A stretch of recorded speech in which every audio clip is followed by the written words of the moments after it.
everybody, whenever you are starting out your seeds and you notice that you have a gnat issue, it can be so frustrating. So today I wanted to go over just a few tips and tricks to help to, first of all, prevent any gnat issues. And then also, if you do develop a gnat issue, how to go about treating it easily. So first of all, watering your seedlings from below is going to be huge in order to prevent this issue, as well as treating it. So if you do have a gnat issue, try and make sure that you don't water the top of your plants and that you water from below. That's why I always like to use either like these bootstrap products over here that have a tray down below to catch the water, or the Park Seed Biodome works amazing too. You just put a little bit of water underneath and then you can water from below. And then if you have a really big issue, I would just let the water sit in that tray for maybe like 10 to 15 minutes at a time and then come back, take it out. So that way they can soak up some of the water, but you're not letting it sit there for a while. So the gnats have something to breed on and love. So you kind of get rid of their environment. The next tip I will give is always have good airflow in your seed starting area.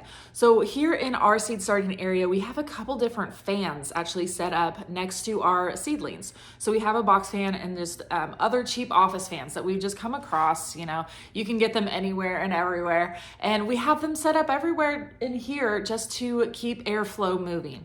So this helps to prevent them, first of all, by becoming an issue, because it can, it just keeps the air environment not something that the gnats want to hover around in. They're not able to hover around in. And if you just keep the airflow going, they're not gonna like it there. It's gonna keep it a little bit drier up on top, which I know it sounds opposite of what you want when you're germinating seeds, but if you have a gnat issue, you definitely want that. So you want to try and make sure water from below and then provide some airflow so that way the gnats don't wanna be hovering around your seeds. So if you do have a gnat issue, it's not the end of the world. You can definitely handle it easy with a few different organic solutions other than the ones we've already talked about. So there are these yellow sticky traps that you can put in your seed starting area. You can get these at Park Seed. Park Seed carries them. A lot of places will carry these yellow sticky traps, and you can just place them around anywhere in your seed starting area and the gnats will get stuck to them and obviously not be on your seedlings anymore. So these yellow sticky traps work incredible in your seed starting area to help with gnats. There's also diatomaceous earth that you can sprinkle around if you really have an infestation and it's really bothering you. You can go through and sprinkle diatomaceous earth. It's gonna be all natural, obviously not gonna harm anything in your indoor seed starting area. This will be a good solution to help to get rid of them and deter them away from your seedlings. And another really terrific solution that I've had really great luck with in the past for gnats is by sprinkling cinnamon. So just ground cinnamon that you can get at any grocery store.